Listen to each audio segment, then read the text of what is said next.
or anybody, or even the staff, they go out and they believe they're a part of the DNA and fabric of Bangalore.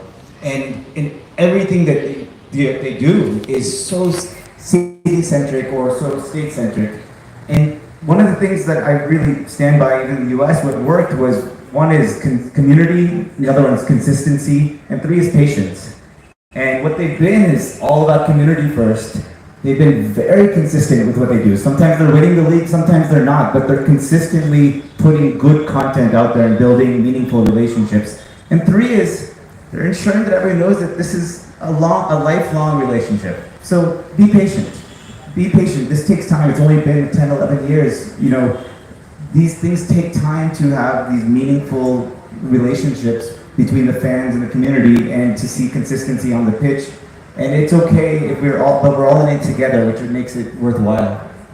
So I just, will come to one of the very interesting aspects of the book is the fandom, and which is the reason a sport grows. And yesterday I was in the evening, I was out with my son and at one of these malls, and we actually came across people with the Bangalore shirt. And then my son pointed out, okay, there's a match at Mohan Bagan that's going to happen. So for the first time, I actually saw people at a community like a mall wearing Bangalore shirts, and they're obviously on the way to the ground. So, how about, just take us through this fandom thing. You've talked about fathers and sons into, sort of supporting Argentina and Brazil, one of them painting one side of the house in yellow, the other painting the other side in blue. So if you just...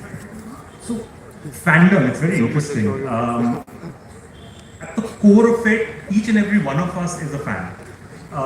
Whether it's sports or whether it's any pursuit that you enjoy, you are a fan of that particular pursuit, that hobby that you do.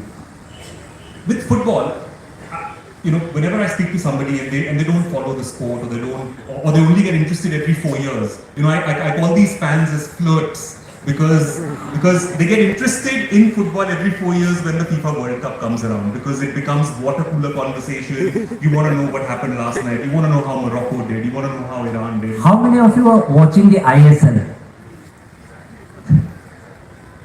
Yeah, we need to up those numbers, no? Correct, absolutely. We need to make ISL water cooler conversation. We need to make Indian football, the I-League and all the other academies and teams that are playing there. We need to make that water cooler conversation, and not just the FIFA World Cup.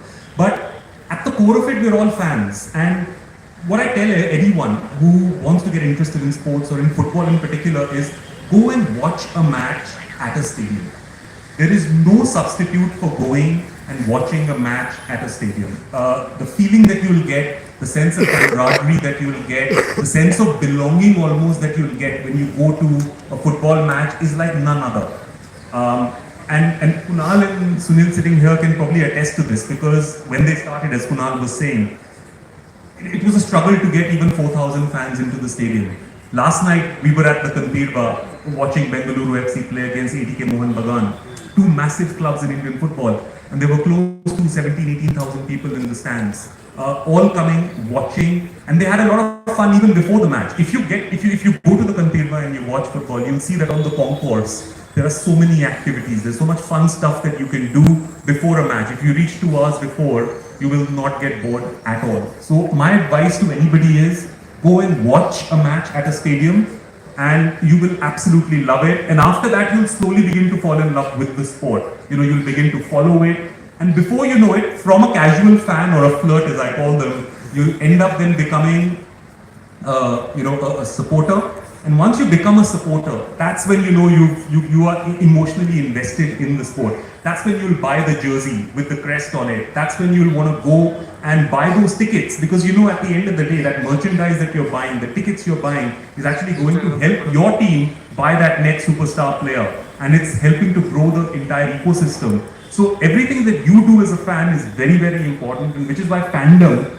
and all these fan clubs, why do professional football clubs love fan clubs? They help them with their screenings and various other things. It's because they want to grow and promote the sport. And as far as the Indian national team is concerned, there are a bunch of fan clubs that are out there. You get to see them supporting the team even away from home when they're playing outside of the country. In the previous edition of the FIFA World Cup in Russia, nearly 35,000 Indians went and saw matches. That number is expected to go up by the time the Qatar World Cup ends.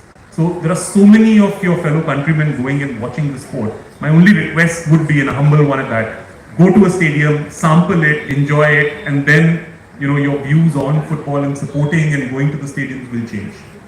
I think if I can add, if after all this, if you're not convinced, think about this. This is something that you understand. So whatever you consume on telly, on your pads, on your phone, is something which outcome you already know. No matter what you're consuming. And I'm not against it. Keep watching your life. Here is something which is called live sports. You have no clue. All the BFC fans yesterday, including me, we went, we thought the result is going to be BFC winning easily. We didn't. We lost the game. No one knew. So the fun of watching the best game in the world and not knowing the outcome and being like this in thrill is something the ones who are not watching live sports, you are missing out. Everything else that you consume in life, you know the outcome already.